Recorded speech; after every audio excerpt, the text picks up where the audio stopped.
What's up? What's up? All my true funk soldiers, club funketeers. I'm coming in hot today. A little old school Earth, Wind, and Fire. Build your nest. I know y'all ain't heard this in a minute. So check this out. Today, y'all are gonna get a sneak peek preview of my ups, my downs, my highs, and my lows. I'm going to be showing you some clips from an interview that I've done with Inspired Voices I'm very proud of. Before we start, Brendan, Ohio, Bootsy and Patty, love you guys. Hit me up. New York, clap your hands like this. Oh yeah, shout out to my dog, Milo Z, bro. Not for nothing, but the Nappy Head Funk Army 2.0 turned it up last night. So shout out to the 919. Y'all always come through, come out and support us, show up and show out. Appreciate that. Shout out to my dog, Diego, Oak City Music Collective, all that good shit. Yeah, man, thank you. And the Poorhouse. Next week we're going to be at Shikori Hills on Friday. Anyway, back to the roll call. Jersey, you in the house, Donna? Long Island, Bayshore, Darryl Holliman, what up? What? North and South Kakalaki. Virginia, what's up, Pat? New Orleans, what's up, Rob?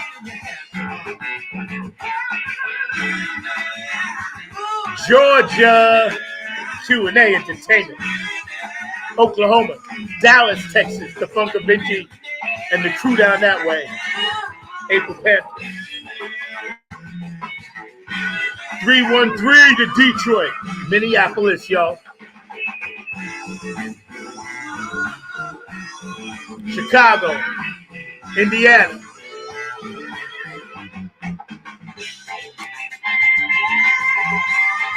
For some reason, I wanted to hear this song. Don't ask me why. And no, I don't own the rights to it, so you don't have to sue me. I'm not making any money from it. California. I don't know if you up, LL, but if you are, love you, sweetie. I got some stuff to tell you. Shout out to Darrell Jones, my dog. We're going to be coming with something soon. So we want everybody out there to build your nest and make sure when you build your nest, make sure it's tight. You know, when you build your crew, make sure they tight. In your businesses, make sure they tight. Make sure that everything you do, keep it tight, keep it right, keep it funked, keep it locked down, James Brown tight, as Bootsy would say. Shout out to the Samoans over in Hawaii, Tokyo, Angyang Haseyo, China, Japan, Germany, France. Shout out to DJ Cocolino in Italy and DJ Elisabetta in Ireland. I love your playlist. You be crushing that stuff, sweetie. We got to get you back on the show soon. I'm a little tired, obviously, but we'll get right to it. Sometimes in life, you have to deal with pain. You have to deal with struggle. You have to deal with things that out of the ordinary. And those are things that will affect your daily life, but don't let it affect your mental and don't let it affect your physical. Also, you know what? Real quick, I'm going to shout this out early. My dog right here. All right. Y'all know what time? Hold on. Y'all know what time that is, right? Okay. That's my dog in Ohio. And the Naphead Funk Army, we are in the Funk Hall of Fame, which memorabilia I'll be dropping up there this summer on my mom's birthday in August. I can't even tell you from a little kid on Long Island how much of a vision and dream that was so far away, and now it's reality. So like I say, United we stand, my song, you ain't gotta be the best, just gotta outlast the rest. All right. Shout out to my dog Jeff Robertson. I know I'm gonna see you next week when you come through in May. That's cool. But anyway, getting back to it, sometimes things in life happen and you got to deal with all the pressures of internal stuff. It could be physical, could be mental, could be people around you, could be your circles, could be a lot of different things, But what I think that can help you get through some of these things is as a simple thing, some meditation and some prayer. And I try to do that, 3 times a day. I'm not saying do what I do, because I'm no angel, I'm no saint, but I just try to always stay in a place where I try not to get pushed over lines.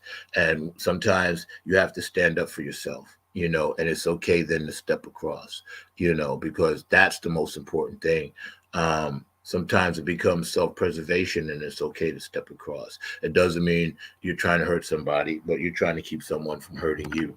And a lot of times, the darkness, the demons, the devils that are out there, they see goodness about to shine in you. So they're going to do everything possible to make that not reality. Because when demons and darkness see good, and it becomes part of their reality, then they know they have to be good, and they don't like that. So that's why they attack you in different ways. But believe me, I'm built for this. There is no demon, no darkness, nothing on this planet out there can attack me. All right. And it's not going to happen. I am too ordained, too blessed, too ordained in the funk. I have so many wonderful friends, people I never met before on social media, just constantly supporting me, constantly sending me love and support. And that's what's going to get me through this battle that I'm dealing with my stage 3 prostate cancer.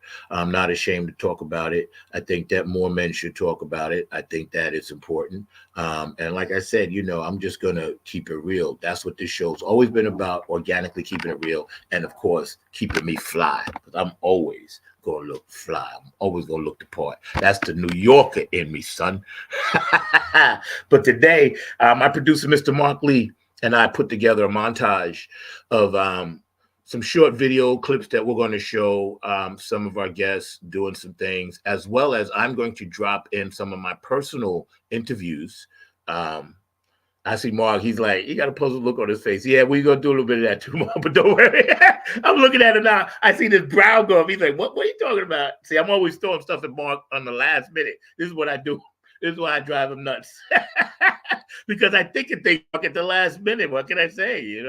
But yeah. So we're gonna do some I want to say last minute cleaning up before we get into our anniversary month, which will be May.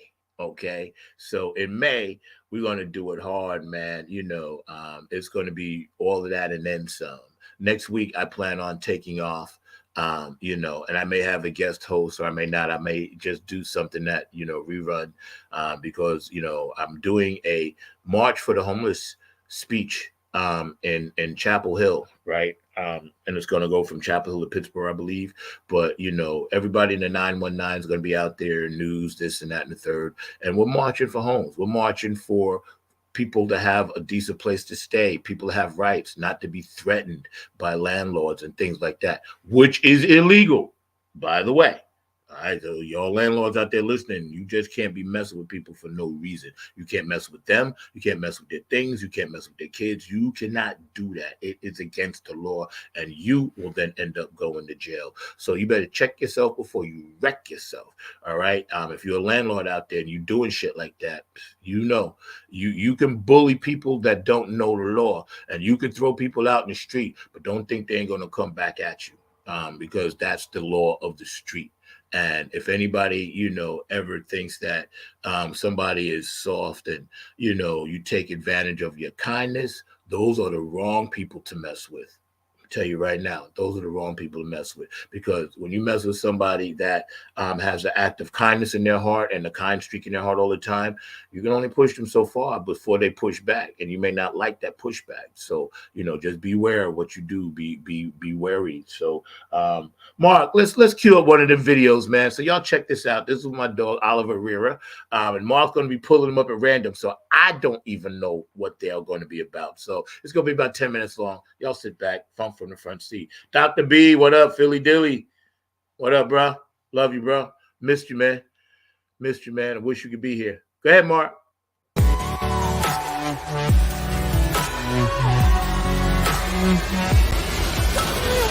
Welcome to another episode of Inspired Voices. My name is Oliver Riera, and this is Zach Robinson. Hey, what's up, man? Thank you, Oliver. It's a pleasure to be here and share this with all you guys on Inspired Voices. I love the show, man, and it's an honor and a privilege, bro. Yeah, man. Absolutely. Why don't you tell everyone where you're from? Well, yo, check this out, right? I mean, what you do. What you do. What I do? Oh, well, that's all good. Yeah, I can do that too. What I do. Right now, I'm rolling with the Nappy Head Funk Army, professional musician. I've been that since I was like maybe 10 years old.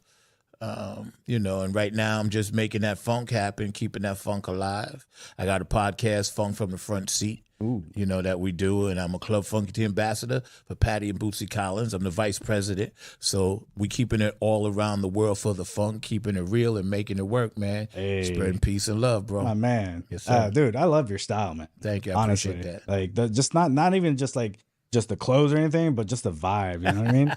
The way you speak. It's very flowy. Thank you. You did something for me, man. That was dope when you took our first promo pictures when we first came back. All right. From COVID. That was your first ones after COVID? That was the first one coming back. Remember we was in the garage? Yeah.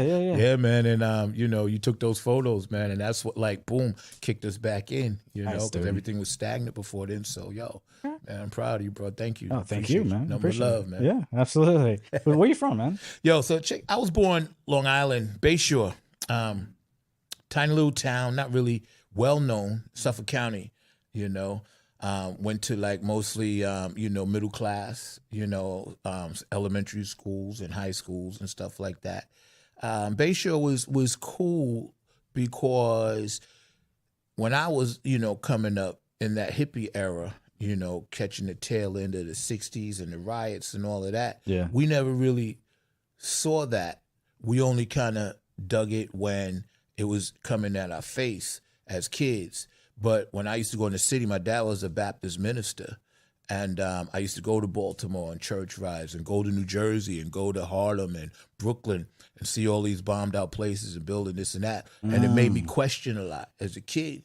I was a suburban kid. Yeah. And I was trying to understand why that was that and what happened that I saw on TV with the riots. And on Long Island, it was chill. We didn't know about it until I saw it. At a young age, like how old?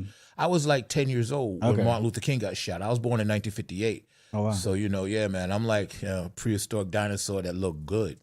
Hey, yeah. I've been blessed with some alien DNA, but we'll talk about that on another show. But like to be that young and have that awareness between your neighborhood and other neighborhoods. Yeah. What made you interested in like finding out? What it was the music, because gospel music was gospel music. And coming up in the church, my dad was a Baptist minister. I was a PK. So when I would go to these other places and meet these other musicians from Queens, from Brooklyn, from Baltimore, from Jersey, from DC, we would travel there, right? I would be like, wow, I'm part of that, because it's a church community. Back then, the black community, the church was the country club. It was the social hall. It was the political environment. It was the place where you went to get nurtured. It was the place where you went for knowledge. It was the whole thing encompassed in that one ball of wax, the black church. It was the backbone of the community at the time. Did it feel like a small community, even though it was big? Yeah, it did, because every Baptist church had their thing. That's why we would battle. You know what I'm saying? You go to Queens, you're going to get your butt kicked if you playing drums and you ain't up on it. And in Brooklyn, they had their style of church. Harlem had their style of church. Long Island, we had our style of church. So when the churches would come together and have these big gospel jubilees, they called them, it would be lots of musicians hanging out backstage, and we would all be talking about it. The contrast was in my high school and junior high school, I grew up listening to Led Zeppelin, Kiss, Blue Oyster Cult, Edgar Winter and the White Trash, Johnny Winter, Chicago. I was listening to Mandrill, Earth, Wind and Fire, Parliament Funkadelic, so all Buddy Miles. Yeah, so we were like, in church, you can't play that stuff. But in our garage, that's what we was doing. And that's how Long Island was slightly different, because in the city, they didn't have basements or garages. So they had to practice in other places. Long Island, we had basements. So bands could come over, parents didn't mind. And that's how we cultivated it. And what every great musician do, and I tell y'all right out there, I'm gonna look in the camera, when you mesh the two, the street, and you got the gospel, those are your best musicians. And that's how I came up under that. What instruments were you playing at the time? At the time, my first instrument, believe it or not, was saxophone. Okay. Couldn't play it. Chipped my teeth. Couldn't get the reed right. Did you chip your teeth doing the saxophone? Yeah, because so I asked my father, I was like, yo, I got to play something else, right? Yeah. So then they switched me to upright bass. I played upright bass for 3 years in the orchestra. Couldn't read a note. Was faking it the whole time. What I would do Ear training. is listen There you to go. what she was playing. This girl named Laura, she was playing it. I was listening to what she played. Then I'd go home and memorize it and play it and come back and play it. But then they got hip to me after about the third year when I was just jamming. And the orchestra, Mr. Burns, he looked at me and said, what are you playing? And I said, It took them 3 years to realize it took him 3 years. Y'all was jamming, bro. So he said, all right, you out. So then he said, go to the drum room. And I go to the drum room, and it's nothing but snare drums in there. So I played snare drum, And after that, I remember it was like 1972. And Buddy Miles, Jimi Hendrix and all that, Jimmy had died, but Buddy Miles came out, a live album, and it was at, at the Fillmore on Thanksgiving or something. Jimi Hendrix did this thing. Yeah. And Buddy Miles was a drummer that played and sang. He caught my ear, and I was like, this guy's playing and singing. I said, that's it. That's what I want to do, because I always sang in church. What about it? When Buddy Miles played and sang them changes and things like that, it hit my spirit and soul because he was playing with the greatest guitar player ever put down on this planet, Jimi Hendrix. And I said, if Jimi Hendrix this guy is singing in Jimi Hendrix's band, playing and singing at the same time, and I want to be a drummer, I said, I want to play rock, and I want to play with that Jimi Hendrix kind of sound, that rock stuff, and I got to be able to sing. So I started practicing, right? Begged my father for a drum set. And I tell you, Reverend Robertson, my father, love him. God bless him, right? My mother died when I was 7.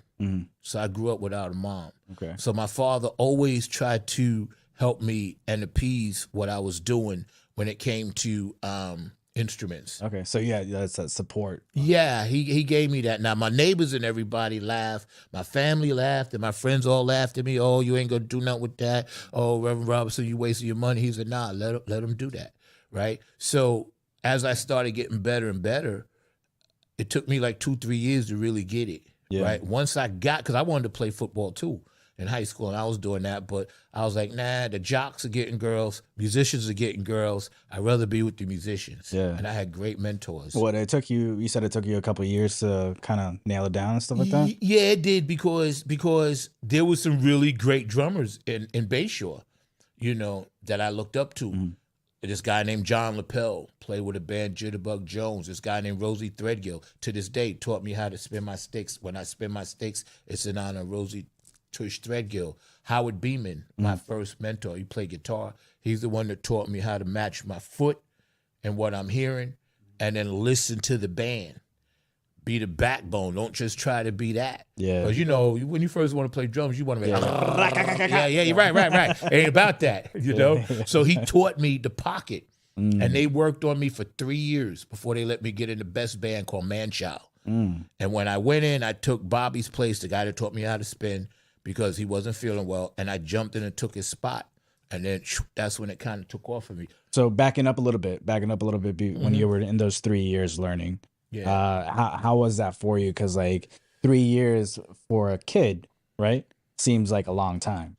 So did you have the patience for it? Yeah. Were you frustrated? It was very frustrating. And I'll tell you why. Because there were so many opportunities that I felt I was missing, but I wasn't. And I tried out for bands and didn't make it. I got rejected. So don't let rejection stop you. Especially when. Yo, man, that what's funny, Mark? Come on in for a minute. I got to tell you about something. Yeah, go ahead. Man. What's funny is, bro, I don't even remember. And this was just this past December when I did this interview. I don't even remember those stories that I'm telling. So for me, it's really exciting to sit and watch someone else tell my story on a show and watch it. You know what I mean? You get what I'm saying? It's Yeah. like I feel like I'm in the Twilight Zone because I'm here, but then I'm here in the audience, but then I'm watching that. So again, man, shout out to my mom, Hetty Robinson, who saw this in me.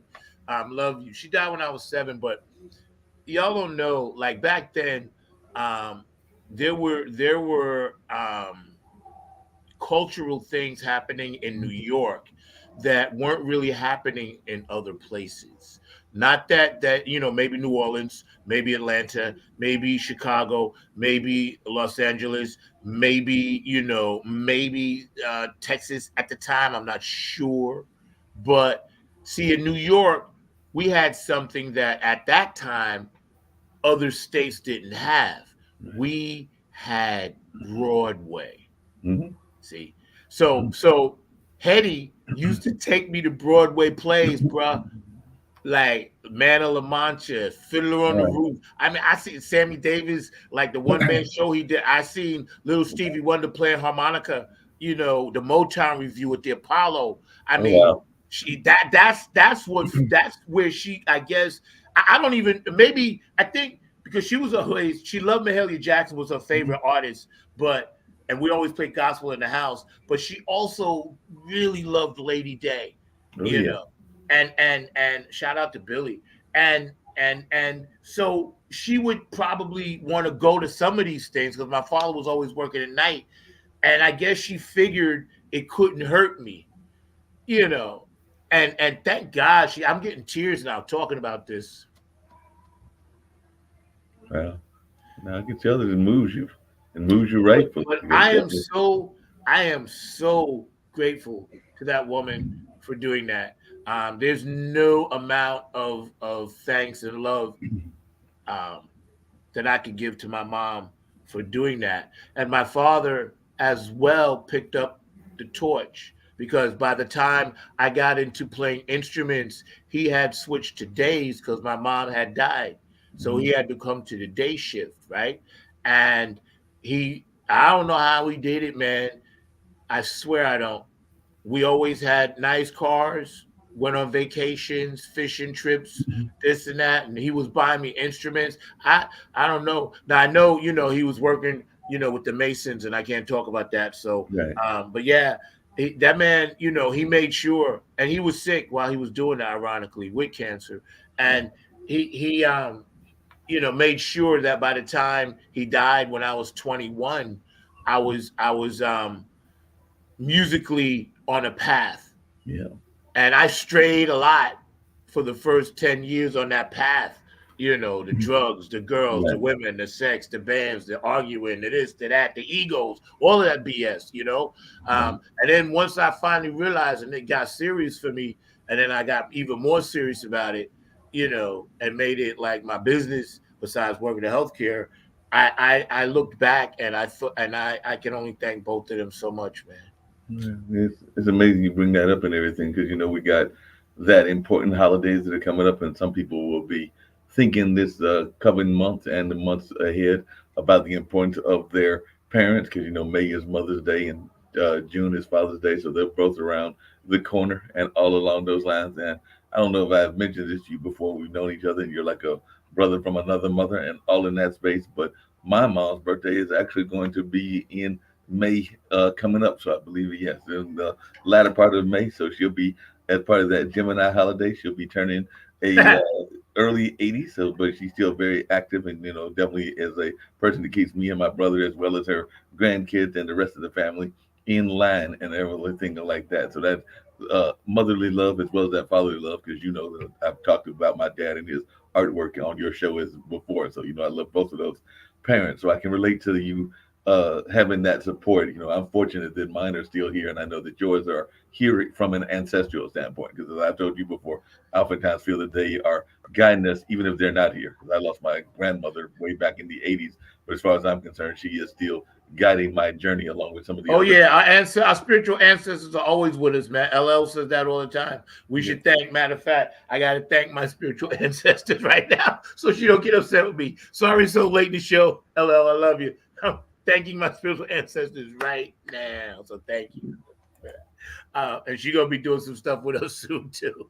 We ain't gonna drop that yet. It's a surprise. But yeah, man, parents are important. And I know I can tell my audience this. I know you be down with your parents all the time. Wherever they call you, whatever they need you, you always are going up to see them, and the holidays y'all get together and everything, man. And I'm so happy, man. It's a blessing, man. There's a little bit of more part that we're gonna be talking about a little bit. About some of these segments you guys are watching. Today's a special show. We're closing our April. May, we start our anniversary month. Yeah, and it's going to be 4 years, which is totally incredible. I can't believe that. Who would have thought that? I figured by now I would have lost interest, but I'm actually gaining interest and actually adding more things. It's all your fault, boy. You're always planning. You're always engaged. You're always doing things, and of course, you're now becoming very much of an activist as well. I know we're going to get to the politics later and everything, but I was going to share with you that I told you I did a couple of things this weekend. 2 of them were walking tours, but I also did this thing called Reimagine the Durham Freeway in the area that's near Hayti. And there was a housing advocate that was at that hearing. There was people from different groups and everything. What I did not realize, and I'm sure you will not be shocked when I tell you this, but where I currently reside and where you used to reside at is actually notorious.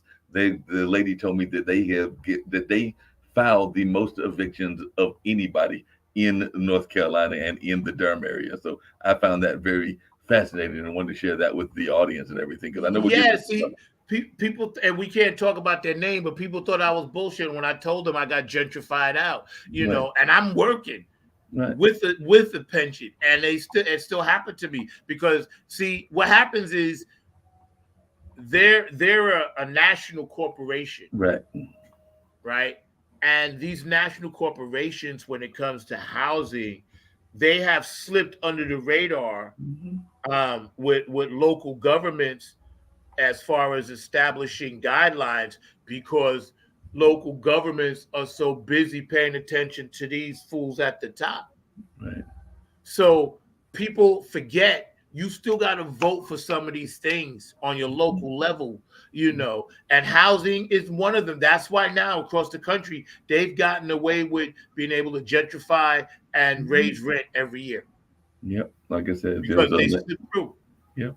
There was a lady that I was talking to. She's actually in that space. I wish I could think of her name, and if I can find her, because I know I can get it from the 2 that organized it, because they're friends of mine and everything, that I can hopefully bring her onto our show, and you can interview her, because I know you'll have some serious questions. But when she told me that this past Tuesday, I was shocked, but not overly shocked. I'll just put it that way. They were they lead the and like you said, we can't say their name, but they lead the amount, and they own several facilities here in the Durham area, and I think in the Triangle, but they lead the amount in the area in terms of filing for evictions in this particular city that we reside in. Yeah, that's well, hey, that's why we're doing this thing, man. So if you guys are in the 919 and y'all come out, it's going to be May 4th, next Saturday, rain or shine, and it's big. This is big, and I've been blessed to, I guess, be a spokesperson for it, I don't know why God chose me for this particular mission. I'm going to accept this mission graciously and be grateful for it. Just like I am with the other stuff I'm dealing with. And I'm just going to march forward and push forward, man, and carry that torch, man. I'm trying to put up some of these nice comments that, that people are saying. I appreciate you, Dr. B, man. Yes, it's weird to look back and think about all this other stuff that's going on, and then still think that, every day is a gift. Speaking of a gift, like I said, Oliver and me, you had told me about the interview. When you said Oliver, I'm thinking Oliver from because you have so many friends, just like I have so many friends. So when folks will say, like even when I tell them my Ray that I'm going to talk to Mike, or I'll say like a first name, he'll be like, "You say that like I'm supposed to know who it is," and all along those lines. And I think that's what I was thinking when you said Oliver, because I know that we know some different Olivers and different people. So at the time that you had told me that, I wasn't making the connection. But then when I was doing the editing and doing the thing, I'm going like, wait a minute, Oliver Riera, we worked together. So I remember that he had shot the video, but we had actually worked on an improv group with a ex-girlfriend of mine and all along those lines. So I remember him coming to her house and rehearsing and doing a number of things, including some parades that I did with Gravedigger and Oliver, including doing a whole musical that was not a musical, but like a murder mystery. I think Oliver was part of that. That was based on Marilyn Monroe and like a fictional murder mystery that involved her and everything along that space. But yeah, Oliver is a very talented individual, super great actor, super great comedian, super great radio personality, and all along those lines. So, and he's also, like you said, with the Inspired Voices, very much using his stuff as a tool. Yo, slow down. Back. He's a comedian. Yeah, Oliver's a comedian too. He never told me that. He even thank you for telling me that. See, now I got something on over him now. He never told me he told jokes. Yeah, he told That's jokes. funny. He told not only that, but ironically, the episode after you, because I looked at some of the other episodes, is a gentleman named Matt White, and that's his last name, but he's definitely a brother. And that was the interview that Oliver did after you on his show. And that gentleman, who I think is from down east, or he might be from the Raleigh area, was part of that same troupe that I'm talking about. So when I was looking at the clips, I'm going like, wait a minute, then you mean the episode after my friend Zach is Matt, who I also know and everything? So he interviewed a couple of people that I know. But yeah, he's got some comedy talent, and he's definitely got some acting talent as well. So yeah, you're going to have to give him a hard time. But yo, let's run another clip, man, and see what else I said. Let's check this out. Let's see what else I said. All right, sounds good. I didn't want to play football. I didn't want to go to school. I didn't want to play sports. From that moment? That moment, I did not want to play music. Really? I stopped, right? I stopped for 3 years. Damn. And he lived for 3 years. He died when I was 21. I found out when I was 18. He knew he was sick since I was 16. Right? He didn't like try to like, yeah, get back on the music, man. Like all that stuff. Because he knew after losing my mother at age 7, like when you throw dirt on your mother's grave at age 7, it's pretty much a wrap. But I overcame that because the struggle and the good people around me didn't let me feel it. I didn't feel my mother's pain until my father died. Because that's when you realize you're an orphan. And I had heard that word in books. A lady came into me and said, "Oh man, you're an orphan now." And I thought about it. I was like, yeah, she's right. Damn. Right. It hit me hard. And see, I had an older stepsister from my dad's first marriage, but she was already doing her own thing. So now I'm 18 years old. I quit the band Man Child. I wasn't on the road. I just kind of did what I had to do to graduate high school because my father always wanted me to graduate high school because he did not. And I remember him sitting in the stands. And by this time, he had shriveled all the way up. You know, it was hot. Sitting in the stands, I got my diploma and I looked at him, man, and I was like, "This for you." And I went home and looked at my drum set. I sold it. I had a Chrome Gretsch. I sold it to this guy named John Lapel, one of my mentors. Because by that time I was kicking my mentor's ass. You know what I'm saying? I sold it to him. But you were in the bands before you quit, right? So like, what did the bandmates say? Well, Gary New Year's Bonds was only a summertime thing. But the band Man-Child, they had replaced me with somebody else because I had started slacking off and my ego had started taking over, which was no good because I thought I was better than what I was, And when you get to that point, that's when you get your ass kicked, because I went to the city and started seeing Dennis Chambers and Billy, all the people that's really, really, really good. And I said, okay, I still got like 5 more levels to go. Yeah. Because you don't really learn your instrument unless you're a prodigy. But when you take in the slow training like I did, you don't really get good till you in your mid-30s. You know what I'm saying? And this is facts. So I'm 18 years old. Now I'm responsible for a house. Yeah. Don't know how to pay bills. My dad did all that stuff. You know, he is sick, right? I get married. This lady that I was in love with, 18, get married. You know, she moves in the house. You know, had a son. You know, Zachary. I know you in Georgia, right? And Kayla Maya, I love you too. And at this point, your dad's still alive because you're 18. He's still alive. He stayed alive long enough. My son was born at July 31st. My father died September 9th. My birthday's July 31st. There you go. See, all right. Hey, all right. yeah. There you go. So when all that happened, right, I had to become an adult overnight. Yeah. Now I'm used to kiddie shit. You know, just doing all the shit that kids do. Partying, drinking, smoking, hanging out, no responsibility, pocket full of money. Now I got to be a husband. I got to be a father. And I got to be a household person taking care of business. Screwed it all up. Yep. Horrible husband. That's a switch right there, man. Horrible father. And lost the house. My sister didn't speak to me. They thought I was doing drugs, and I really wasn't. It was somebody that swindled the house out from under me, you know, and I didn't know what I was doing. So I had to deal with, like, family shame. I had to deal with no job. I had no other skills. I played music all my life, so what was I going to do? Yeah. You know what I'm saying?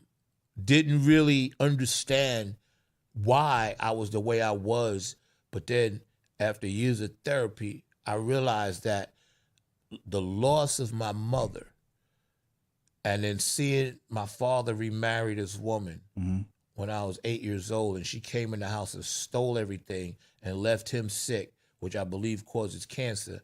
She was there for 2.5 years, wreaked havoc, came in, stole everything, ran up bills and everything, And then bounced. and then left. Left us on Christmas with the tree burning. We came home, everything was gone.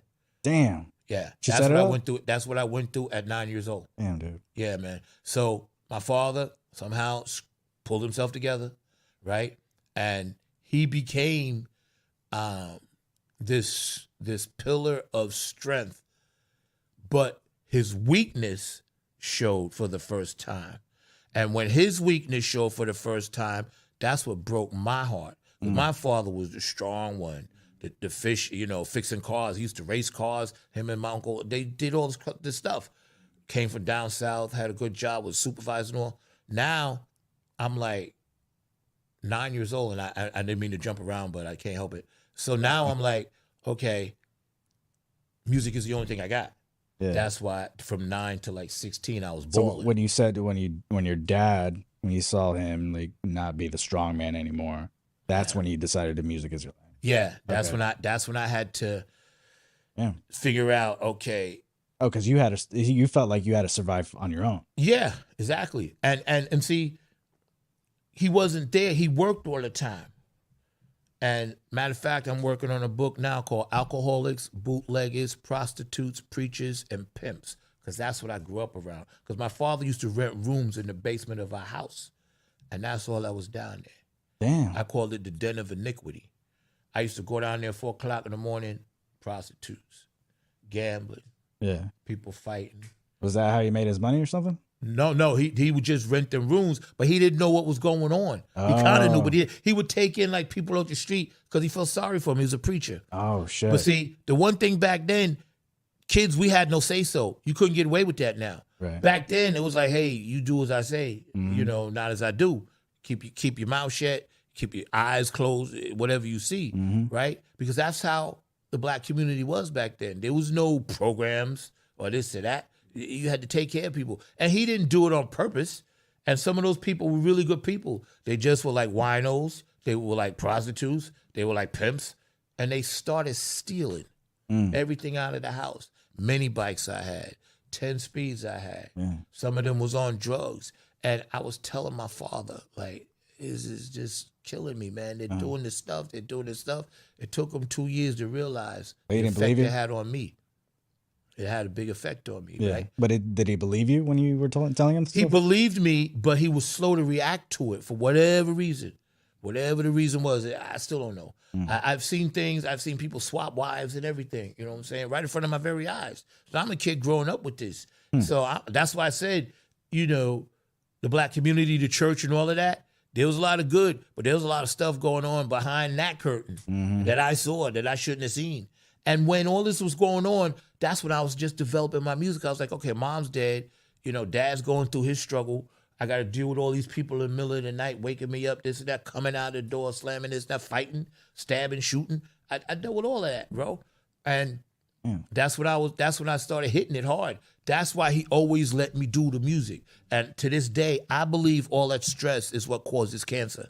You know, so finally, from 9 to 13, when I was 13 years old, he had got rid of everybody out of the house. It was just me and him. Why? And I was like, why did he do it? Yeah. Because he realized the effect that it was having on his reputation, on the house itself. He knew my mother definitely wouldn't have rolled like that. You know what I'm saying? And it made it, I guess, possible for him to take a deep breath. Because he hadn't taken a deep breath since my mother died. Right. He was the caregiver. And I used to take care of my mother when I was 5 years old. Yeah, you had to take care of yourself, man. And like you had to grow up fast. Real fast. Seeing all that stuff, right? I grew up so fast, bro. I miss my childhood. This is why on stage I act like a child now. I miss my childhood. Yeah. There was no Christmases for me. There were no birthday cupcakes for me. There was no Easter bunnies for me. There was no Halloween candy for me. I had to do everything on my own. Everything. My father was working, and it was just me by the time I was 13. You know, and the other people that was there in and out couldn't depend on them. Yeah. And my sister was doing her own thing. Yo, that's incredible. That's incredible. You guys watching, just tuning in, welcome to Funk from the Front Seat, Not Underground TV, every Saturday at 12 p.m. What I was doing today, and my producer, Mr. Mark Lee, agreed that allowed me to do this, was to show you some clips from an interview I did in December, so you guys can really get a chance to know the real person behind the person, and the emotion and spiritual person behind the person. And like I said, it's cathartic for me because I'm watching for the first time what I actually represent, and the good, the bad, the ugly, the highs, the lows, all of it. That's why I wanted you guys to see that, because it's an honor to share, and I know a lot of people out there, are down with me, and I really appreciate that. And I wanted to share this today because next month is our anniversary. So, it's pretty cool. Yo, Mark, you know what I think we should do now? What? We got Lisa Lover. I think we should run her song, her video, man. I want to see that. Can you do that? Or you want me to do it? You can hit that one. Okay, good. I know. Don't worry, you ain't getting lunch today because I'm going back to bed, bro. For all the people out there watching, thank you for getting up early. I love you. But I'm going back to sleep. But I can't, man. I got stuff I got to do. I'm just messing with you, bro. I wish I could, though. I wish I could. It would be it would be great to go back to sleep. I tell you that. But anyway, we have a lot of people that we've been vibing on lately. LL is definitely one of them, so we love you for that. But Mr. Mark Lee, when I mentioned the part about the Afro-American or Black church, whatever you want to call it, the things that were happening, man. Did you ever see stuff like that in your environment?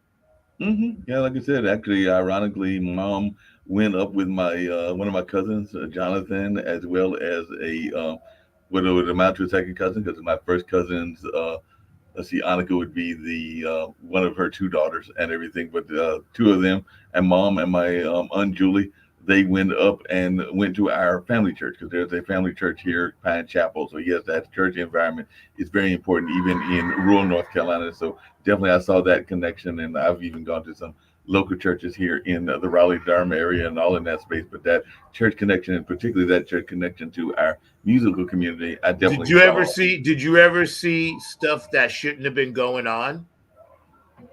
I mean, the kind of family that I got and everything, they were very much keeping us away from that stuff and everything. I'm sure there was some of that stuff going on, but it was not, really put out there and all in that space. I'm sure it was going on, but I don't know that I ever observed it personally myself. I'll just leave it at that and everything. But I'm sure, like, I know some people that are, even to this day, are, church musicians during the day, and they might be non-church musicians on the weekend and all in that space, and they might be engaged. But that's okay though, because see, music is music. Doesn't really matter where you play it at, as long as it's uplifting and the Most High to praise. It don't really matter, man. That's why the power of the one is it really is the way to go with the one, But yeah, it's funny because we're showing these clips, of just a part of me that you guys might not get a chance to see often, because I kept it to myself for years and years and years. Hey, Zach, one of the things that I do remember seeing, and I don't know whether you saw it as much there in New York, was that you would have folks that would be going to the nightclubs, and there might be these tent revivals, and then some of the people might be even kind of preaching against folks that are going into the nightclub or going into the spaces and everything. So there was a little bit of that, for lack of a better term, rivalry between the protesters.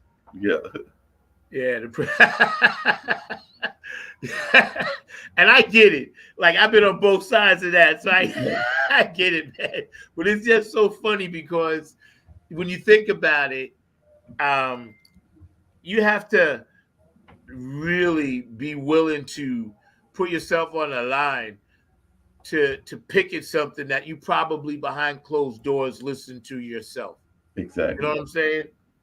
It's like, I don't know, but I can't see how any black household in the country during those times wasn't listening to all the same stuff at the same time. Sam Cooke, or Curtis Mayfield, his early stuff was gospel, but then he transitioned. Or Mahalia Jackson, because I remember my mother used to be playing B.B. King and Mahalia Jackson at the same time. It was just music. It was never a thing where it became a separate thing. You know what I'm saying? Even in church, we knew the church musicians were street musicians, street guys. So I guess it's the same all over, man. It's the same all over. But Zach, when you were in school, did you have any problem with people that might have one principle and not be having the same principle? Because one thing that I know that my mom was adamant about was that we would play card games or games that had cards, and my grandmother and granddad that were on that side of the family tree and everything were adamantly not wanting those kind of cards in their family circle and everything like that. So definitely they would tell us. You mean like playing cards? Like playing cards. Really? They thought that was evil? Yeah, they were not fans of that. That was considered evil things to do. Really? Yeah. Hey, to each his own. I ain't mad at it. Everybody got their own way, Yo, so check this out, right? We get ready to set up another vid real quick, right? But I want to run something, so y'all sit back, hang tight, man, and y'all check this out. This is a shout out to my girl on the West Coast.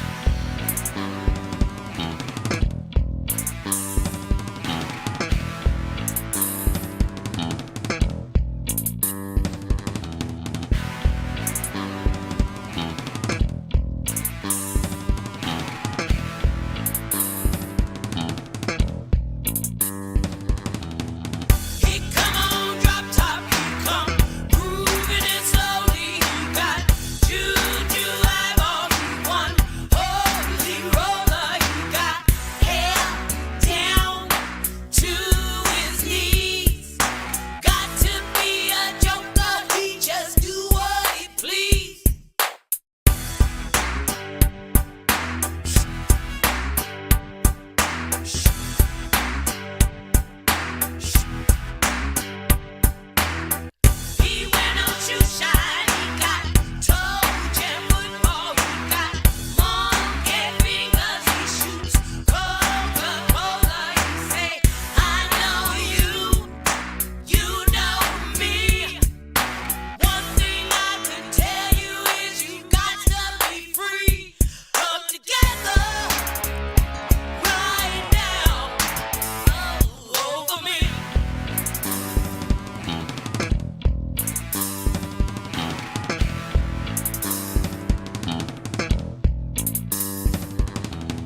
coaster, he got early warning, he got muddy water, he want mojo filter, he say 1 and 1 is 3.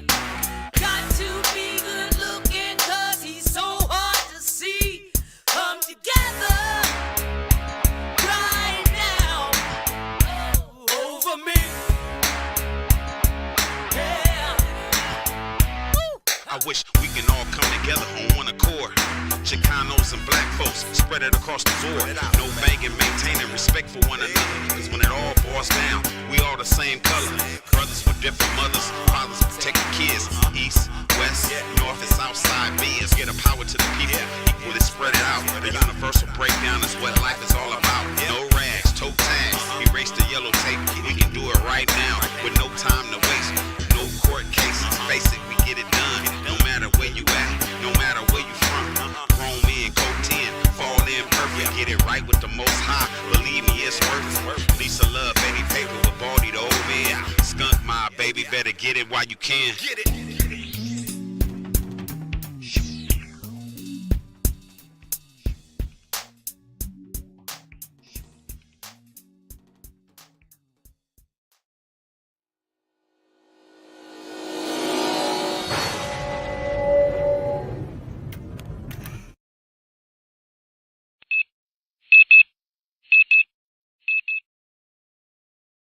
That is a smoking Yo, great shout video. out, Lisa.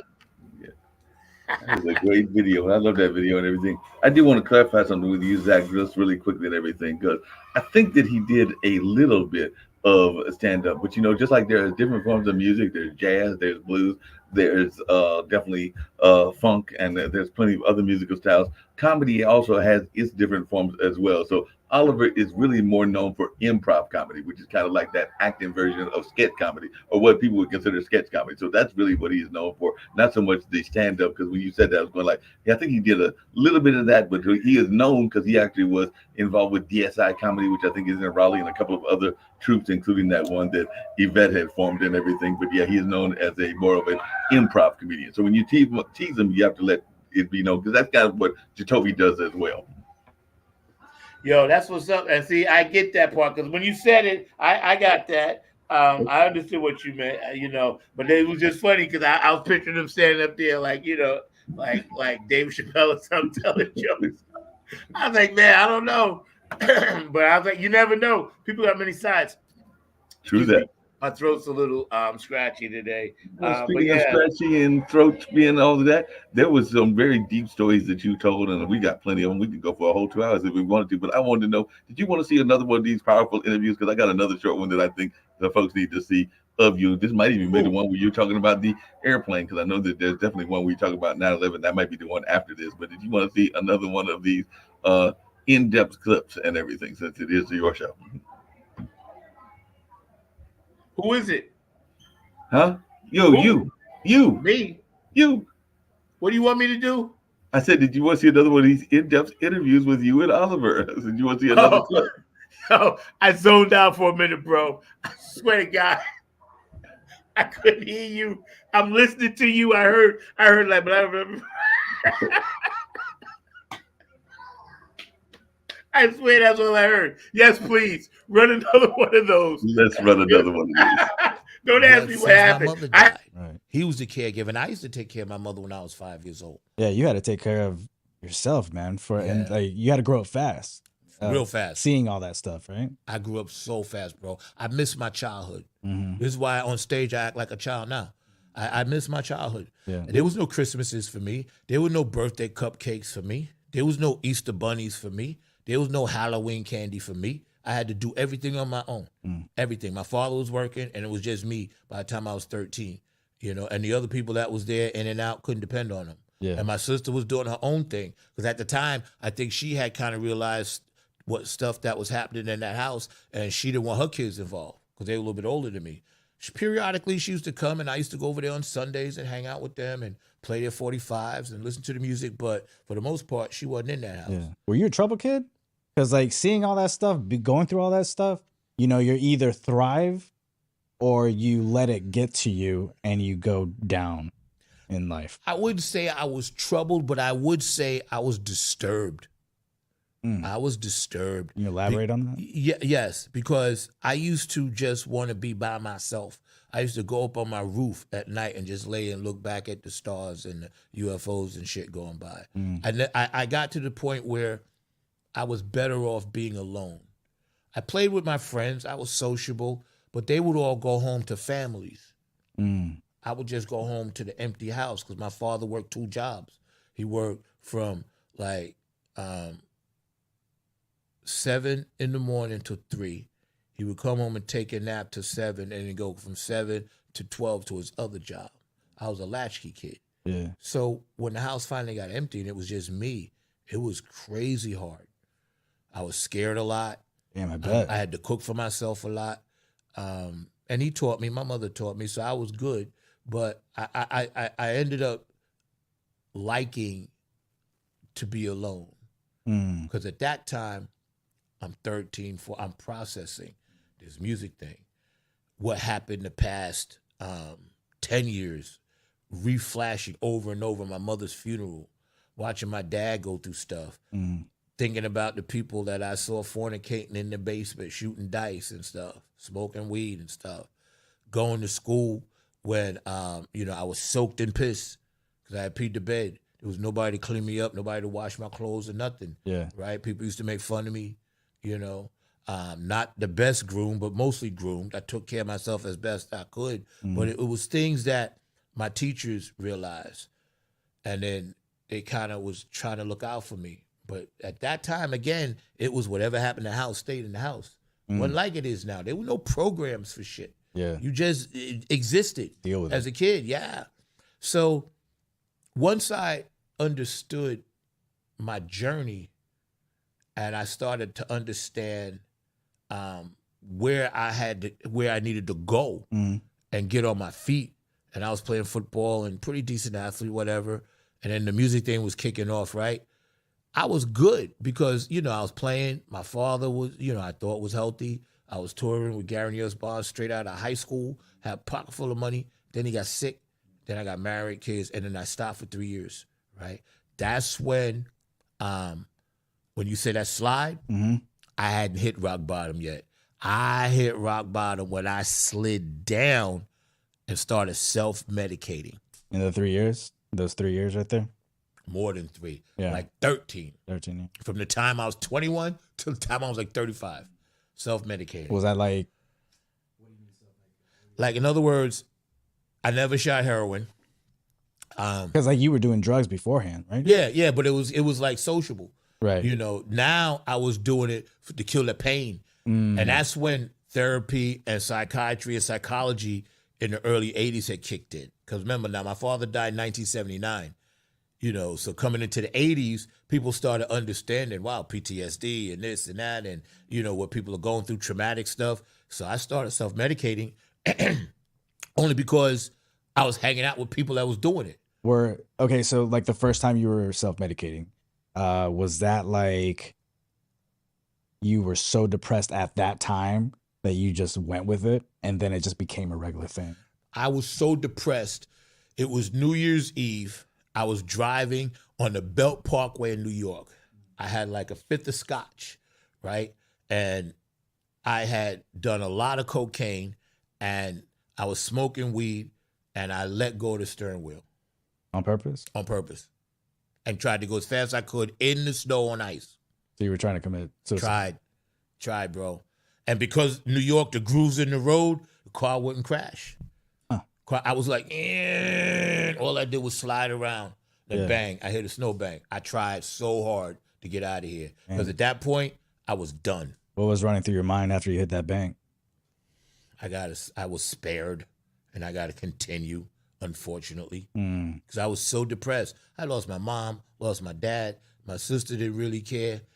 People didn't really care about me. All they wanted was what I was doing musically, I thought. I felt like I was being exploited, playing in all these bands, this and that. But at the end of the day, you walk off the stage, nobody really gives a shit. Right. You know what I'm saying? So I was like fed up. I was like, okay, I done lived a fast life. Boom, I'm out. But it didn't happen that way. And when I smashed into the bank or whatever, right? And I was like, all right. So I go back to an empty apartment. Nothing was in it, just me. I had gotten divorced at that time, from my first marriage, whatever, right? Mm-hmm. They had went their separate way. I was really depressed because I wasn't seeing my son. I felt like I had been a lousy father and a lousy husband and all of that stuff because I was always enraged and I was always, always angry. And at the time, I didn't realize I had high blood pressure too, which makes you that way. Oh, I didn't know it makes you. High blood pressure makes you very tense and angry. Because I wasn't taking care of myself. I was young. I was like young, dumb, and full of what. Yeah. So when I pulled myself together and I was sitting in that empty apartment talking to myself, and I was like, okay, I need some stability, right? So I got into healthcare. Interesting. So there's a switch that happened right there. Right, because I wasn't playing music and never wanted to play again. Yeah. I had no desire to play in any band, sing, nothing like that. Got into healthcare, started working at Pilgrim Psych Center. I don't know if that's good or bad. What made you go there first? Because they was hiring. Okay, gotcha. They was hiring. I needed a job. All right. I remember I'm coming out of music. I had no skills. Yeah. So at that point, you could just be an orderly. So I got the job there, and I saw things that I was like, holy moly. I thought I was fucking crazy. These people, they locked up for a reason. Yeah. And they was like, oh, they took my craziness to a whole nother level. I was like, no wonder y'all are locked up. In my mind, I'm thinking this now because I'm like, that could be me. Mm-hmm. I did some of those same things. So the way the universe flipped it on me, it was like, I'm going to show you, like the ghost of the past, ghost of the future thing. Yeah. I'm going to show you and put you in an environment where you could be here if you don't straighten out. Boom, it flipped. Mm. So I started thinking. That takes some stress off your shoulders? No. No? All it did was introduce me to more drugs. Really? Believe me. Psych Center in the 80s, you get anything you want. Mm. You had access to the nurse's station. You could get Vicodin, you get pills, you get whatever you want. Oh, damn. You were orderly. You worked in the psych center. And you were like looking at those people like, I'm never going to be that bad.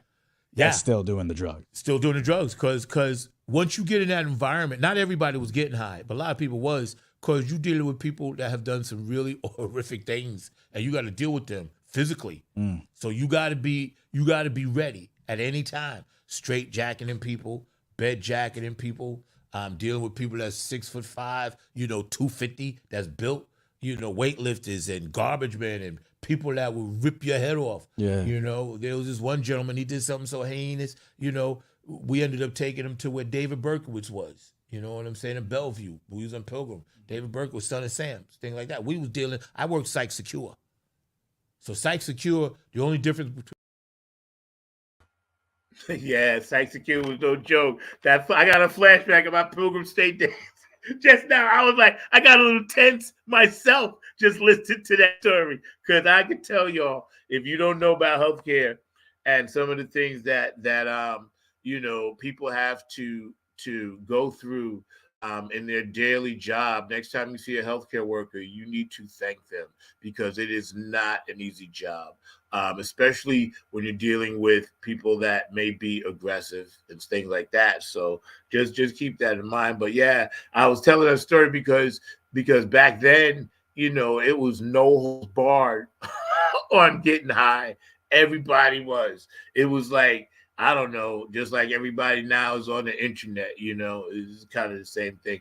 Mark Lee back there is eating something, so, it's all good because I ain't mad at him because I know he's starving because he works so hard, I'm going to put up. I got another clip for you, and it's another one. Hold on. I wanted to read what David Brooks said, what the devil meant for evil, God can turn it around for your good. That's right, and it has happened. I'm a walking, I guess you could say, not miracle, but I'm proof. I guess you could say I testify. So, that's why I talk so much about spirituality a lot. I'm not religious at all. I follow Buddhism, but I just want to be part of the good. But what you gonna say, Mark? Go ahead. I was going to say, you had some more explanation about that on this next clip, and we can share some of that as well. And then I think I got the one with 9/11. But yeah, we still got some more of these great clips. Well, do the one with 9/11, that one. I think 9/11 is the next one after. So let's see if this is the Okay, right y'all one. check this out. Where David Berkowitz was. You know what I'm saying? In Bellevue. We was on Pilgrim. David Berkowitz, Son of Sam's, thing like that. We was dealing, I worked Psych Secure. So Psych Secure, the only difference between us and the CO Psych Secure is we didn't carry guns. But I was vetted to carry So like guns. a security? Nah, they call it Psych Secure. I was an orderly. So that means like if you was a patient. We're gonna get to this one right here. This is the one that is the one that I was looking for. So hold on one second. Here we go. He said, look Yeah, at I it from thought- that point. Because I was all sad like I'm playing in some low-down club and I ain't in Madison Square Garden. He said, no. He said, you sitting on your gold mine. Yeah. Right? So little things like that come back to me now. And Dennis inspired me. So I didn't win the drum contest, but I was like, I didn't care. I got a chance to talk to Dennis Chambers, you know? He did that on purpose. He inspired me. Then I started dating one of the off groups, the Brides of Funkenstein, Sheila. Her name is Amuka Kelly now. She was one of the singers for George Clinton. I started dating her. Okay. And yeah, now I'm getting to the good stuff, bro. Yo, you get ready to get it down. Yeah. Dating her, and she was hotsy totsy, and I'm walking around New York City. I got the bride on my arms. All right. Now I'm completely backstage. Yeah. Now I am completely upstate where I can't reveal the place, but where the mothership was. Right. The real mothership. The ship that landed in Madison Square Garden. I'm up there now. And I walk in there, and I was like, I never forget it, because the night before I went to a Wu-Tang concert, right? So I swear to God, it was the weirdest thing. So she's like, yeah, I need a ride upstate. I was like, upstate? And I knew us. She said, yeah, I need a ride. We're rehearsing up there. I was like, let's go, right? Boom. We go up. Gary Scheider, Clip Payne, Skeet Curtis, Gabe Gonzalez, Sheila was there, Bernie Worrell, George Clinton. They all just walking around. And so if somebody brings somebody in, they automatically assume they're cool. Yeah. I was cool as a fan. I was like, fly on the wall. I even wrote a song called Fly on the Wall in the Hall of Funk that I still play today. For that's why I wrote that song. For y'all out there that listen to Napier Funk Army music, Fly on the Wall in the Hall of Funk was written because I was up there. Then I understood what it was all about. That's why you notice this song I wrote, United We Stand, where I say, you ain't got to be the best, just got to outlast the rest. Yeah. I realized it wasn't about how good I was. It was about who you know.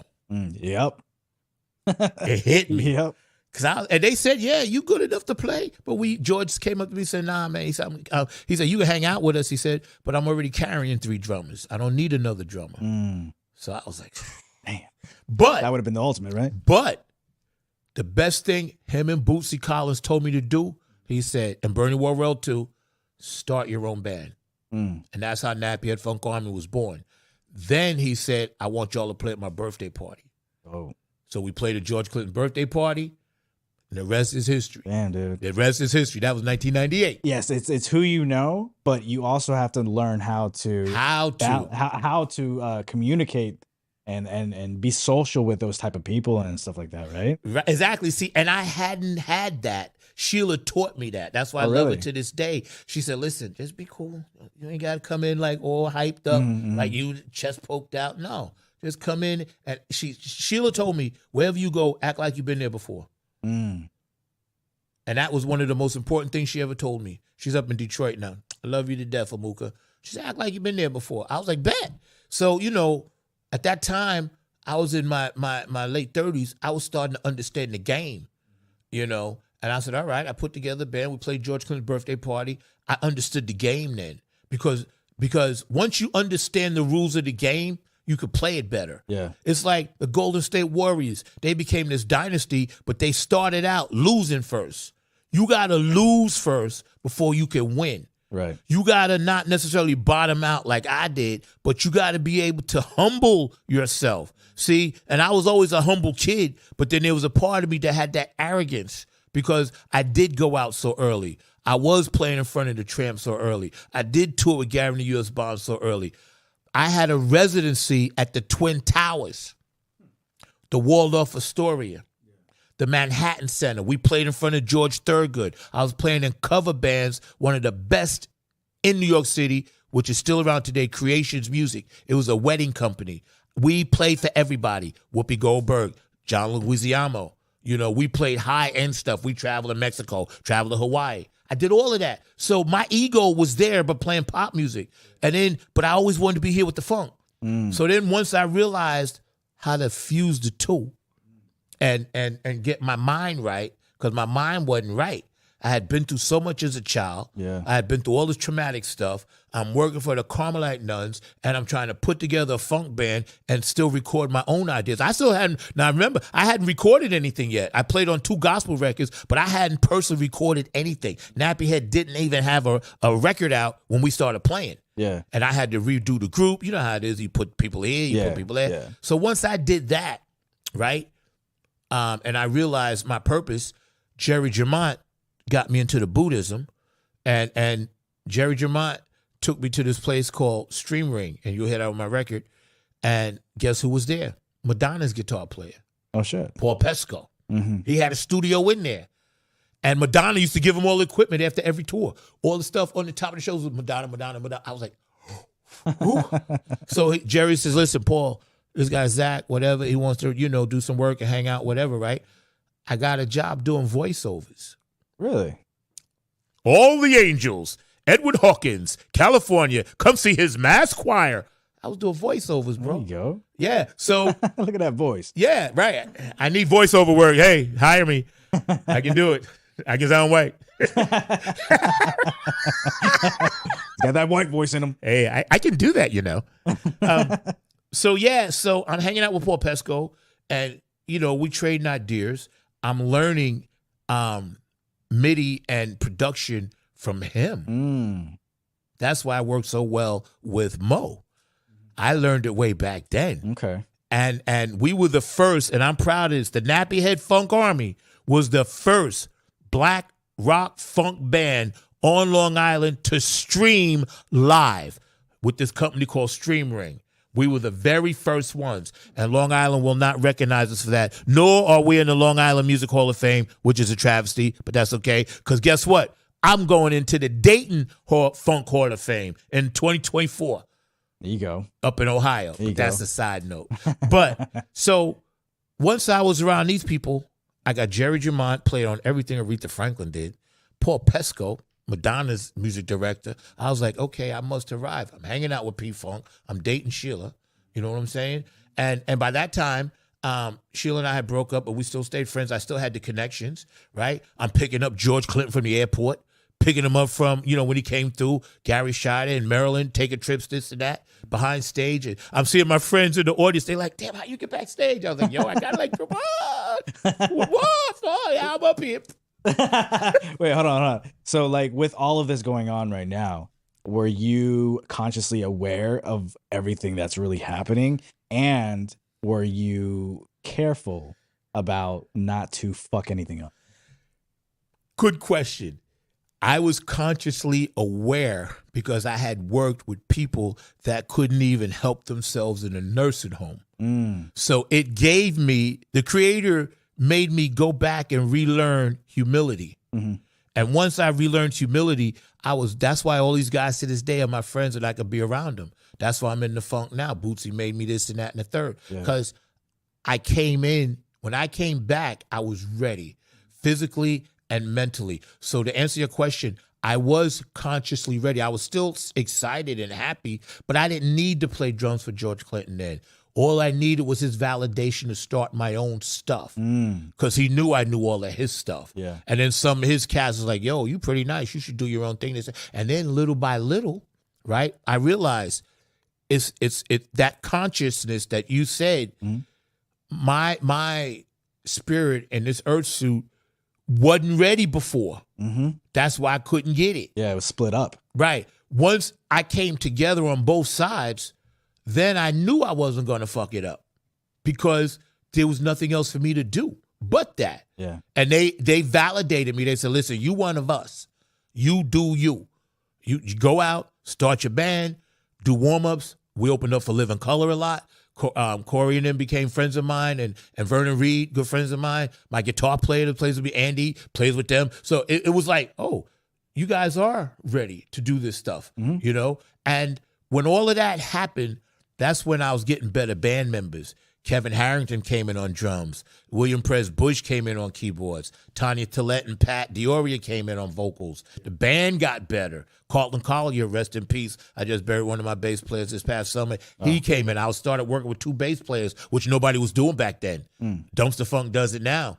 But Speaking of videos man. and all of those guys, hey, I did find what I was looking for because you do great voiceovers, including those great active voices. So this is the clip I was looking for because this is you doing your impersonation of an airplane. So this is us at 9/11. So I want you to check this out, Zach, because you do a really good job of an impersonation of an airplane. So check this out.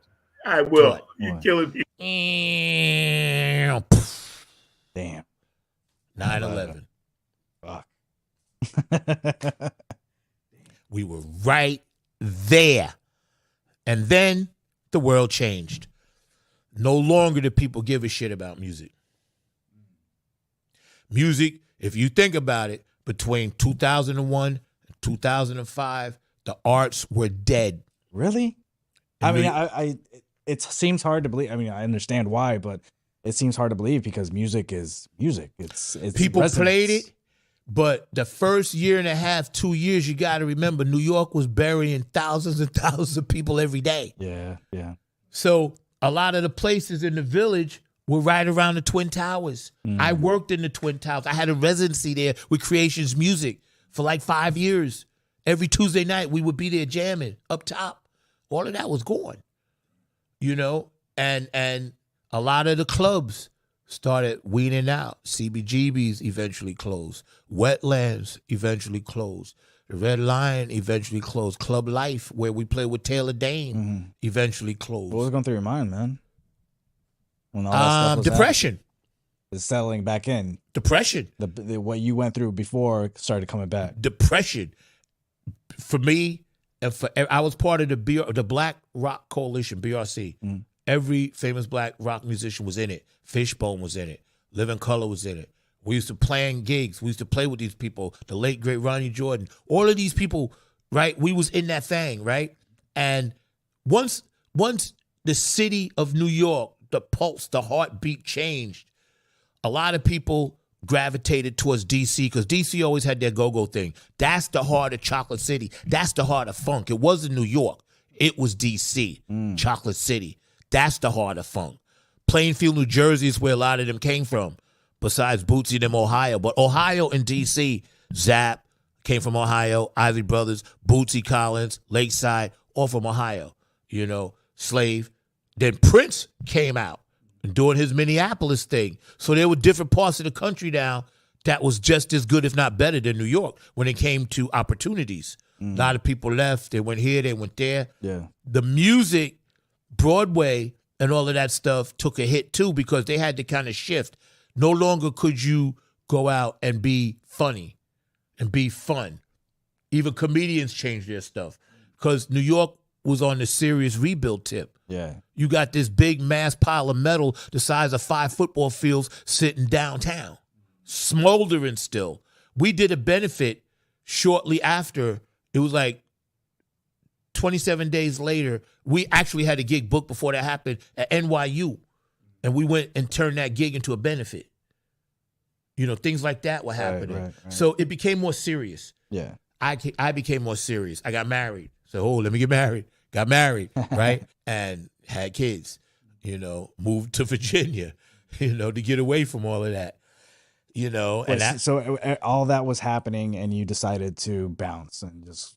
Yeah, it was best for us. Really? It was, because you had all those connections. Yeah, they were there and it was cool. But again, all of those artists that I'm talking about all went overseas and I couldn't go. You know, a lot of people left New York, you know, Gotcha. they did other things and MTV was popular. Videos came out. No longer was the live thing at the top, the cherry. The live thing had dropped down to say where the chocolate is. There was still whipped cream and then the cherry. The live thing had dropped down because people were like, funk is cool. You're jumping around, you're dancing, but I lost my cousin in 9/11. I ain't interested in this shit. And we got music videos now. And all that. The digital age came in. Yeah. So we used to sell CDs out of the trunk of our car. Now I got this thing called MySpace that I got to deal with. And then now this thing called Facebook comes out. I got to deal with that. So what was that thing? The Monster, the Monkey, whatever. You could bootleg songs off of.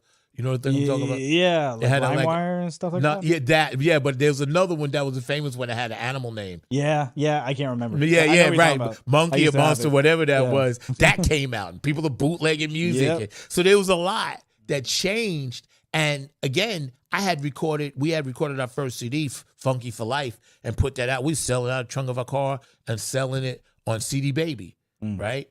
And it was getting some sales, getting some airplay, but it wasn't the same because we couldn't really perform like we wanted to because there were no places to perform. So obviously that means that you had to like switch it up. Mind if I take a sip of All right, go for it. Yeah, you had to, at that point, you can't be doing the same thing. You have to switch things up, right? Switch it up, right? Is that what you kind of planned at? I didn't plan it that way, but nature, again, takes its course because the universe always had a plan for me to be sitting here with you right now. We get married, moved to Virginia, lived there for 8 years. Marriage is cool. My kids are great, but it ain't working. We moved to North Carolina. Now I'm out of touch with my band. I go back and do one benefit for my friend who had died, Nathan King, and we did it for Long Island Coalition for the Homeless. We go back, I put the band back together, we do the benefit, right? They all were gracious enough to do it. I went back down south, and there was no music in Virginia. It was Virginia Beach, but I wasn't playing, right? I auditioned for some pop bands and played a few times in Virginia Beach, but it sucked. I didn't like it.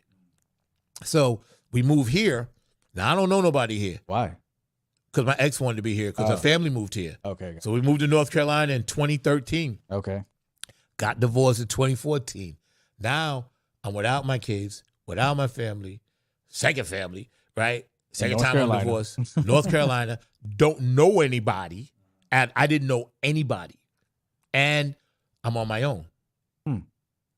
Again. Going back to that childhood, huh? Boom. Right? I'm living out in the Southern Pines. Right?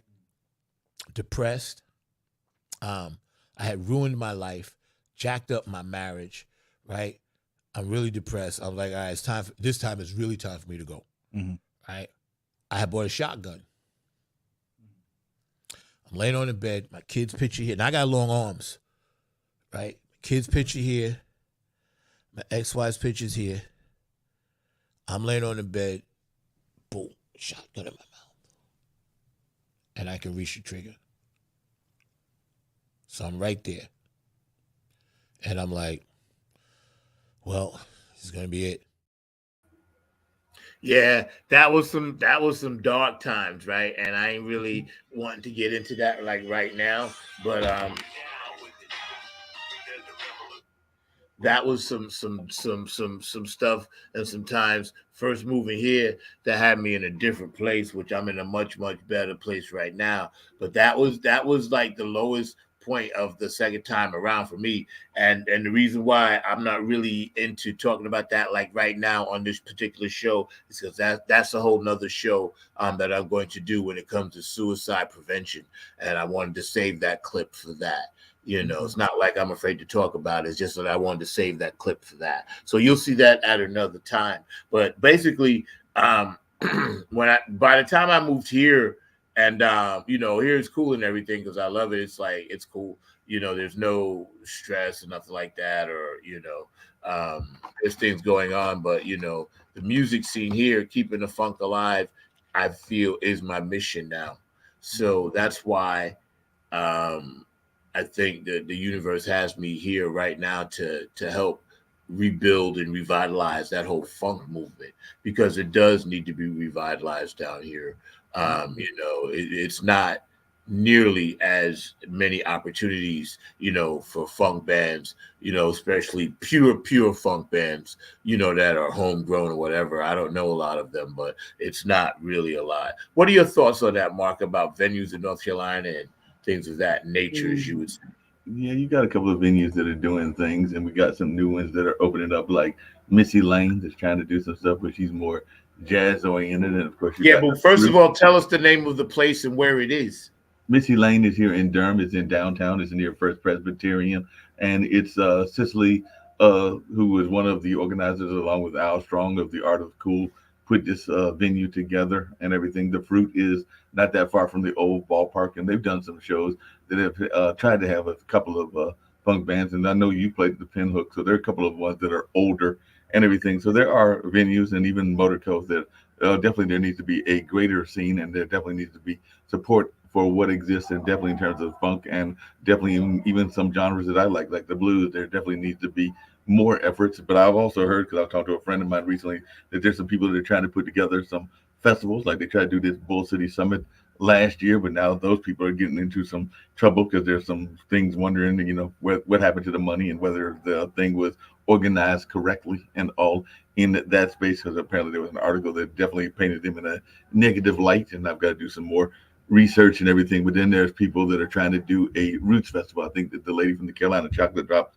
and maybe even Reese are trying to get involved in that as well. So maybe we can get a funk festival going as well, because they're trying to get some new festivals, and there are apparently some new ones that they're trying to build in the downtown area. And apparently the city has got some money for some of those as well. So they definitely need to be some, as you like to say, increased opportunity. So I would agree with you on that. And even one thing that frustrates me is that they will have venues, and then sometimes after the venue closes, then they won't use the space. Because I know even here in Durham and in Raleigh, and I would even argue Chapel Hill, there are schools that used to exist. And so those schools would, of course, have auditoriums. And sometimes those auditoriums are not being used at all, and sometimes even have the old equipment in there. So I won't say the old. But what do you think? Why do you think the bulk of places that are predominantly minority owned, that were once or are trying to be fledgling opportunities for artistic venues, they aren't attracting the big sponsorship for the money? Is it flat out that they are not trying hard enough, or they're not looking in the right spots? What is the issue? I mean, there are a couple of issues. There can be everything from sometimes people price themselves out, because even the venues that I mentioned and everything, they're going. They have a membership model, and that membership I think starts at like about $100 or a couple of $100, and not everybody can afford those kind of memberships and all in that space and So everything. it's economics then. It's a lot of it is economics. It's definitely economics, whether it's on the So, side. so let me ask you this: how do places in other cities strive? I mean, well, sometimes they have the support of big time investors. They have the support. That's my point. Okay, so that's my point. So why aren't these people going after investors like that? They don't have to live here to be an investor. No, they do go after investors like that, but sometimes the investors are wanting to see a business plan. They wanting to see a proof record, and they want to see a track record. And not everybody that is doing these venues has that track record. Yeah, but see, in other cities, they don't go by that.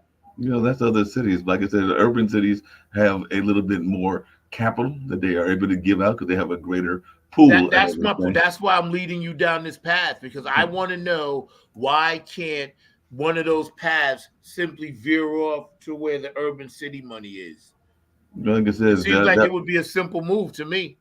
It depends on whether right now some of that money is going toward other projects. I mean, probably it is going to your other passion, because every time I turn around, there is new things that are being built and everything. And a lot of that is that gentrification. So whether it's new housing or whether it's new office buildings or new whatever. I mean, you've driven downtown, you've been downtown, you've seen these new buildings that are popping up left and right, but I don't know that they are getting the support in terms of the venues getting that kind of money and everything. So yeah, the city probably could do some more money. I mean, one of the things that North Carolina, particularly Durham and even Raleigh, prides itself on is being a cultural town and cultural cities. I mean, one of the biggest festivals was actually it just had its third year in the old Dorothea Dix venue, and that was Dreamville. But that was a rapper, J. Cole, that put that together. And of course, he's got his. Yeah, so I went up there. I was over in that area. Right. So that's that. But that is what I'm talking about. See, for hip hop and rap, that's a whole nother animal. So they are able to do that 4 years in a row, and that thing had 50,000 people a day. But part of that was J. Cole is also a multi-million-dollar recording artist. So I know him favorable. I know the whole history on the But I'm book. saying he self-funded that. A lot of that was self-funded by J. Cole. I know it was, but there were sponsors, but a lot of it was self-funded because again, that's the exception to the rule. See, Right. so why can't some of that money be funneled back towards R&B and funk? I mean, it probably could be funneled back to R&B and funk. I mean, there have been a couple of attempts. I mean, as you know, next month will be Bimbe in May, and that's been going on for decades now, and that is supposed to be one of the R&B festivals of the area. Where is it at? Well, it started at Central. Actually, it started first at the old Hillside Park. Then it went to Central, and now it is and has been for several years out at. Where's it going to be this year? It's at the county stadium. It's been a county stadium for the last several years. Where? County Stadium. In Durham County County, in Durham County, County Stadium, which is out there by the Durham Hospital, Durham Regional. It's out there by Durham Regional. Okay, yeah, I don't know where that is. Interesting. Anyway, we want to thank everybody. Today was an interesting show. It's our last one of May.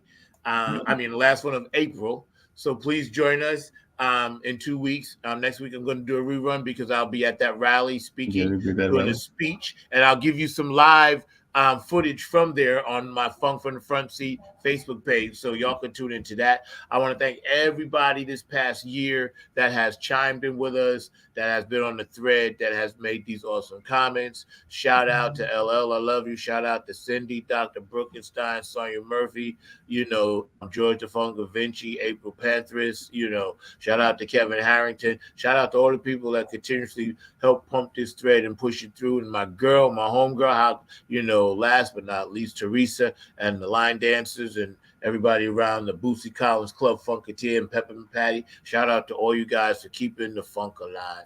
We're trying to do it here the best we can. Funk from the Front Seat, Not on the Grind TV, every Saturday, 12 p.m. I'm going to show you something, and then I'm going to end with United We Stand. But I wanted to show you a clip of my dog, Milo Z. Mark, I wanted to run this.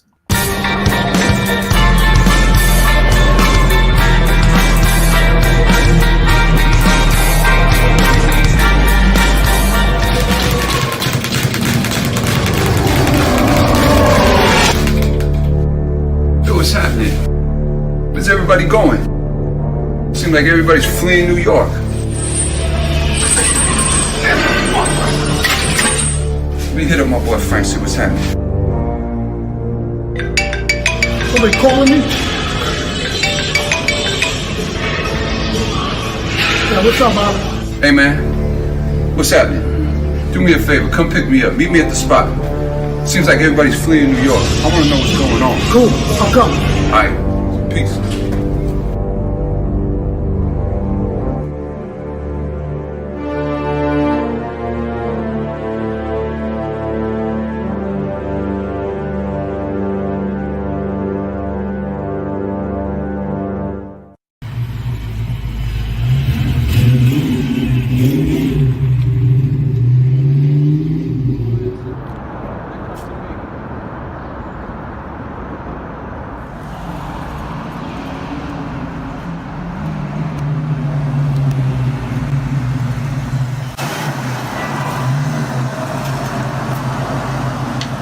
What's up, man? Y'all ready? Ready? You late? Let's go.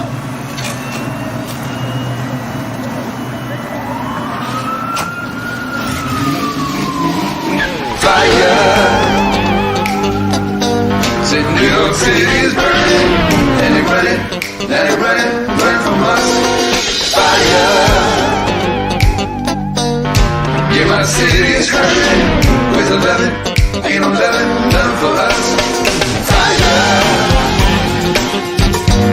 So New York City is burning, and it running from us. Fire.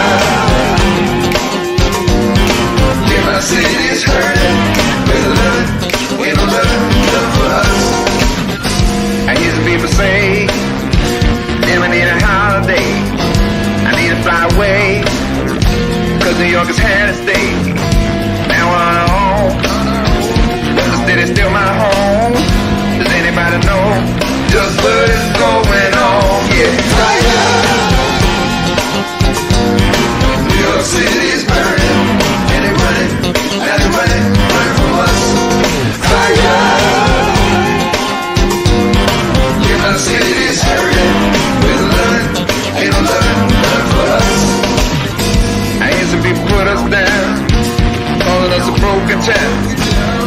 good look around. New Yorkers always hold the ground. Before you go and cast the doubt, before you go and run your mouth, find out what it's all about. Don't ever count us out, no.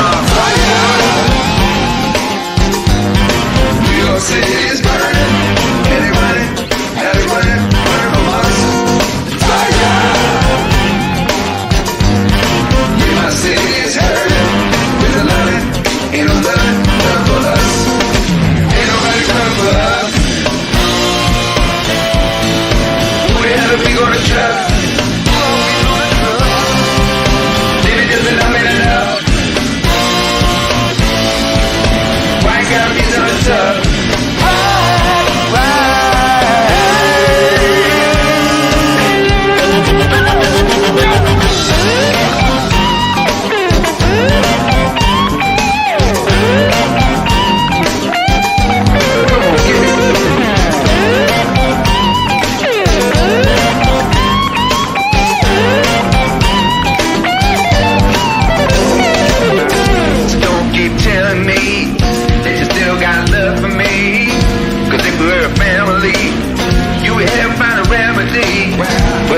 Just talk that shit, but you know we ain't hearing it.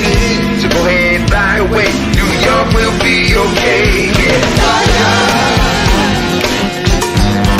New York City is burning, and they running, now they running from us. Fire! Yeah, my city is hurting. There's a loving, ain't no loving, none for us. But you know you won't be going too far. Yeah, you know you won't be going too far. Cause you know it's still a piece of your heart. Yeah, you know it's still a piece of your heart. But you know you won't be going too far. Yeah, you know you won't be going too far. Cause you know it's still a piece of your heart. Yeah, New York's still a piece of your heart. But you know you won't be going too far. Yeah, you know you won't be going too far. Cause you know it's still a piece of your heart. Yeah, you know it's still a piece of your heart. New York City, you know you won't be going too far. Yeah, you know you won't be going too far. Still a piece of your heart. Yeah, New York's still a piece of your heart. New York City.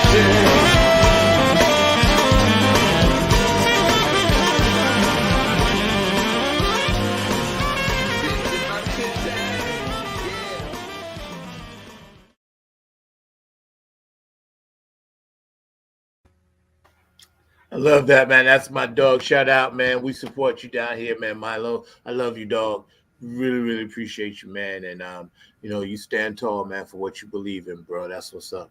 Yeah, man. So I want to say thank you to everybody. You guys have been great. I know the show will be aired again at 6 and 9 o'clock and whatever Mark does it. Mark, thank you again for a great year. My God, I can't believe it's been another year, bro. We're going into year number 4. Anniversary number 4, and you already got all kinds of amazing fans. I didn't get a chance to shout them out, but I saw that April Pants was giving you a thumbs up as well as us a thumbs up. Thomas Hamright was watching as well and gave a like, as did Curtis Wilcox and James Jones. And then you got some love from Michael Patterson and Cindy K. Lane, and you got some care from Elizabetta. So definitely all kinds of folks. Thank you. I appreciate all you guys, man. You guys, you know, you've been with me through thick and thin. And one thing y'all can say about me, I'm always gonna keep it real. I'm transparent. You know, of course, I keep some things to myself, but I'm transparent because that's how God wants to use me. Years ago, people used to think that I was going to be a minister, and I always said no. I said, but He's going to use me in another way, and I think I'm able to share my stories with people. That's what's up, Brooks. Thank you, man. Yeah, anybody that wants to send a 4-year shout out, anniversary shout out, man, just send it to me. Y'all know how to reach me, Facebook Messenger, and please, send me a little clip of video. I'd love to hear from you guys so we can run them on the show. I really do. So everybody, James and Elizabeth and April Panthers and, you know, all the other brothers and sisters that are watching, man, please send me some stuff, man. So shout out, you know, 4-year anniversary. And we're going to run a whole show on that like we did last year and the year before. So that's kind of cool, man. And again, you know, united we stand, divided we fall. You know, should our backs ever be against the wall, we'll be together until the jam is done. So I'll see y'all in 2 weeks. But we are going to have a show next week. It's going to be a rerun. I haven't decided which one because I'm speaking at that rally. But again, man, and I'm playing next Friday night as well at Shikori Hills. If you're in the 919 and y'all want to come see and get some of this funk that we're doing, y'all can check us out. Shout out to everybody. My producer, Mr. Mark Lee, like I said, always with me through thick and thin. I love the brother, man. So united we stand, divided we fall. I will see y'all in 2 weeks. Peace. Hey, yo, man, what time is it? You know what time it is, man. 2 a.m.? Yeah, man. Man, you know what?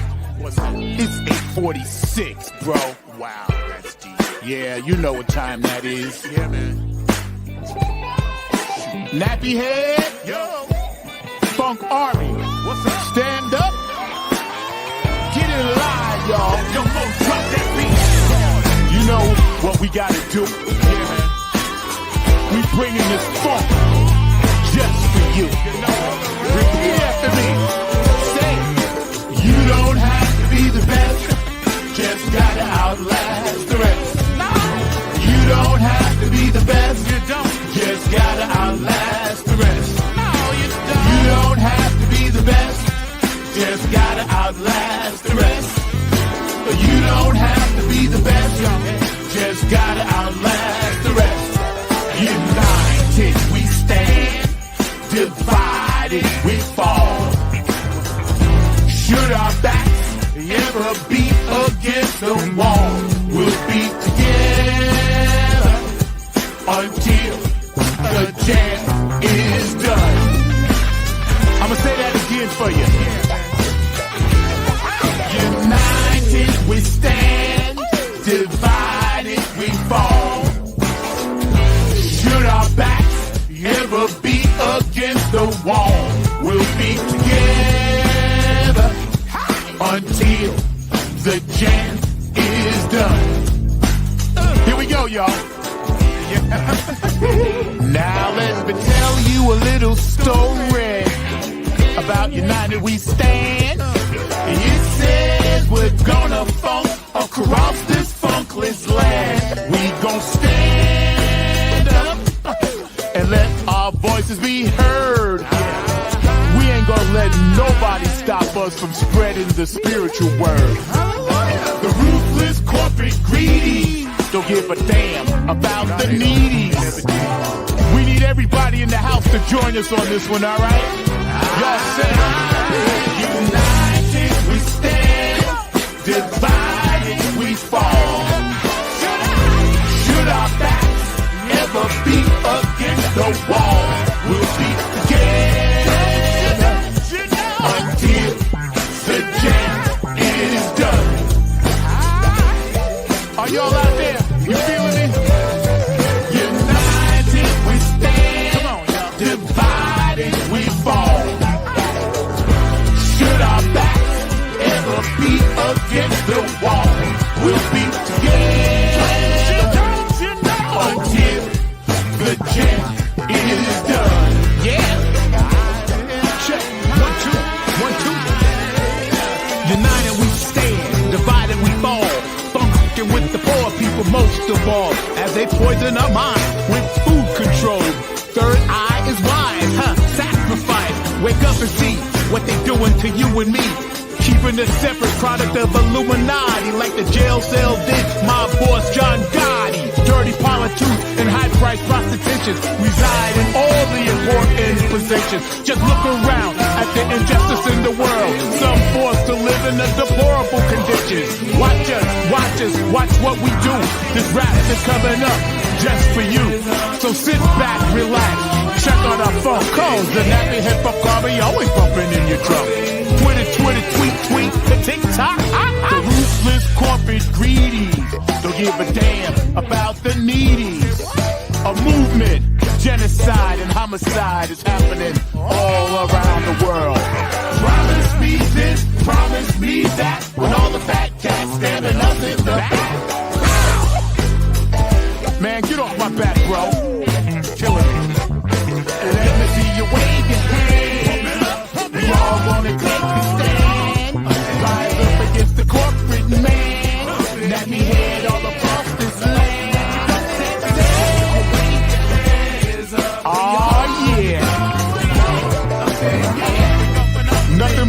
New type funk 2022. Let me see you wave your hands. We all wanna take a stand. Rise up against the corporate man that we had all across this land. Come on, y'all.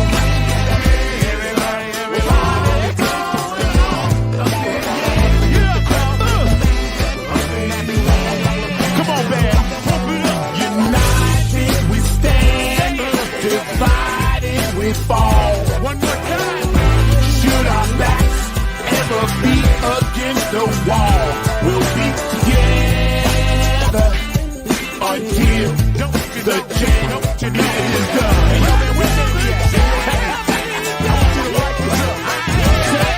United we stand, divided we fall. Should our backs ever be against the wall, we'll be together.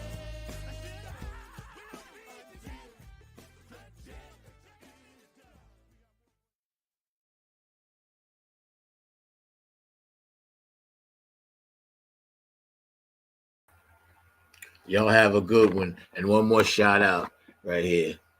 Funk Crown Con, Funk Exhibition Center, Funk Hall of Fame, and David Weapon, all the people at P Funk Radio, and all the people throughout this whole year that have made this journey special. And we're going to continue this for a minute. So we'll see what happens, man. I'll see y'all in 2 weeks. Peace.